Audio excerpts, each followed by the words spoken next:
നമ്മൾ വീട്ടിൽ ഒരുപാട് സാധനങ്ങൾ അനാവശ്യമായിട്ട് സൂക്ഷിക്കുന്ന ആൾക്കാരാണ് ഒട്ടുമിക്ക ആൾക്കാരും. ഇപ്പം എൻ്റെ വീട്ടിലൊക്കെ ഉണ്ടായിരുന്നു നേരത്തെ.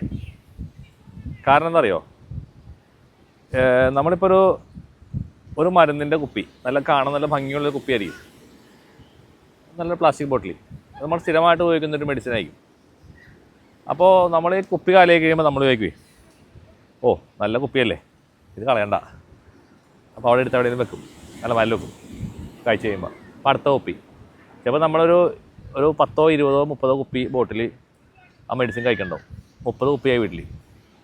പിന്നെ അതുപോലെ തന്നെ നമ്മുടെ ഈ എന്തെങ്കിലുമൊക്കെ നല്ല നല്ല സാധനങ്ങളൊക്കെ മേടിക്കുമ്പോൾ അതിൻ്റെ പെട്ടികൾ, നല്ല ഭംഗിയുള്ള പെട്ടികളൊക്കെ വീട്ടിൽ വരും ചിലപ്പോൾ. ഇപ്പോൾ ഗൾഫുകാർ കൊണ്ടുതന്നെ വല്ല സ്പ്രേയുടെ പെട്ടിയോ അല്ലെങ്കിൽ മൊബൈലോ അങ്ങനെ സാധനമൊക്കെ മേടിക്കുന്ന പെട്ടികൾ. മൊബൈലിൻ്റെ പെട്ടി നമ്മൾ സൂക്ഷിച്ച് വെക്കണം. പക്ഷേ ബാക്കി അതേപോലെ ഒരുപാട് സാധനങ്ങൾ നമ്മുടെ വീട്ടിൽ ഇങ്ങനെ വരുന്നുണ്ട്. ഇപ്പം നമ്മൾ സാധാരണ ഇതൊക്കെ സൂക്ഷിച്ച് വെക്കുന്നൊരു പ്രവണത ഒട്ടുമിക്ക ആൾക്കാർക്കുണ്ട്. പക്ഷേ എൻ്റെ ഒരു അഭിപ്രായത്തിൽ നമ്മൾ അൺവാണ്ടഡ് സാധനങ്ങൾ, എന്ത് സാധനം ആയിക്കോട്ടെ, അത് നമ്മളെ വീട്ടിൽ നിന്ന് കയ്യോടെ കളയുന്നതാണ് നല്ലത്. ഈ അൺവാണ്ടഡ് എനർജീസ് നമ്മുടെ വീട്ടിൽ ഇരിക്കാനുള്ളൊരു കാരണം ഇതേപോലത്തെ അചേതനമായ വസ്തുക്കളാണ്. നമ്മുടെ മുക്കിലും മൂലയിലൊക്കെ കിടക്കുന്ന പല സാധനങ്ങൾ. അപ്പോൾ അത്ര സാധനങ്ങൾ വീടിന് വെളിയിലേക്ക് തന്നെ കളയണം. നമ്മൾ ഇവിടെ നിന്ന് എടുത്തിട്ട് അപ്പുറത്തെ റൂമിൽ കൊണ്ട് വെച്ചിട്ട് കാര്യമില്ല. അത്ര സാധനങ്ങൾ കംപ്ലീറ്റ് വീട്ടിൽ നിന്ന് റിമൂവ് ചെയ്യുക, പുറത്തേക്ക് കളയുക.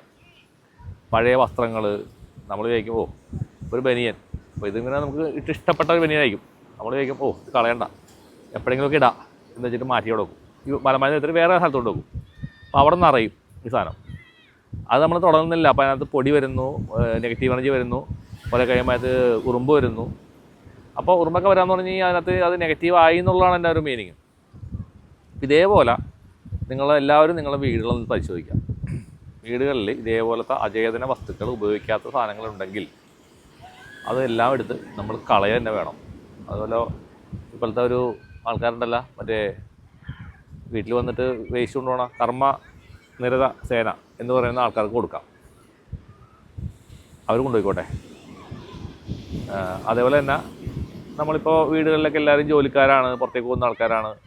നമുക്ക് ക്ലീൻ ചെയ്യാനുള്ള സമയങ്ങൾ കുറവായിരിക്കും. അതൊക്കെ സമയക്കുറവ് എല്ലാവർക്കും ഉണ്ട്. അപ്പോൾ അതുകൊണ്ട് നമ്മൾ ക്ലീനിങ്ങിന് ഇപ്പോൾ സൺഡേ മാത്രമായിരിക്കും കിട്ടുക. പരമാവധി നമുക്ക് അതിനുള്ള ഈസി ആയിട്ട് ചെയ്യാവുന്ന രീതിയിൽ കാര്യങ്ങൾ സെറ്റ് ചെയ്ത് വെക്കാം. അപ്പോൾ നിങ്ങളുടെ വീട്ടിൽ പോസിറ്റീവ് എനർജി ഉണ്ടാവും. അതേപോലെ തന്നെ വേറൊരു കാര്യം കൂടി പറഞ്ഞുതരാം. നമ്മൾ ഈ നെയ്ക്കുമ്പളങ്ങ എന്നൊരു സാധനം കിട്ടും. നെയ്ക്കുമ്പളങ്ങ, സാധാരണ കുമ്പളങ്ങയല്ല, ഈ മരുന്ന് ഷോപ്പിൽ കിട്ടും നെയ്ക്കുമ്പളങ്ങ. ഞാൻ അതിനകത്ത് എൻ്റെ വീട്ടിൽ ഞാൻ വെച്ചിട്ടുണ്ട്. അതിൻ്റെ ഫോട്ടോ ഞാൻ പിന്നീട് അയച്ചു തരാം. അത് നിങ്ങളൊരെണ്ണം വാങ്ങിയിട്ട് നല്ല കുറച്ച് നാൾ നിൽക്കുന്നത്, നല്ല എന്താ പറയുക, അധികം പഴുക്കാത്തത് പച്ചയായിട്ടുള്ള മേടിക്കാം. കുറേ നാൾ കിടന്നുള്ളൂ, 2 മാസം ഒക്കെ കിടക്കും സാധനം. അത് നമ്മളൊരു നെറ്റിനകത്താക്കാം. നെറ്റിൻ്റെ ഒരു ചെറിയൊരു കെട്ടിയിട്ട് വീടിൻ്റെ ഫ്രണ്ടിൽ മുൻവാതിലിൻ്റെ അവിടെ ആയിട്ട് കെട്ടി തൂക്കിയിടുക. അതിന് താഴെയായിട്ട് നമുക്ക് വേണമെങ്കിൽ മുളക്, പച്ചമുളക്, ഒരു നൂൽമ കോർക്ക, ചെറുനാരങ്ങ, പടിക്കാരം, ഇത് കൂട്ടിയിട്ട് കെട്ടിയിട്ട് അതുമ്മൽ ഹാങ് ചെയ്തിടുക. നിങ്ങളുടെ വീട്ടിൽ നെഗറ്റീവ് എനർജി ഉണ്ടെങ്കിൽ ഉറപ്പായിട്ടും ആ സാധനം കേടായി പോകും. എന്നാൽ പോസിറ്റീവ് എനർജി ആണെങ്കിലോ അത് അവിടെ കിടക്കും. എത്ര നാളോളം കിടക്കും, 2-3 മാസം അവിടെ കിടന്നോളും, ഒരു കുഴപ്പമുണ്ടാവില്ല.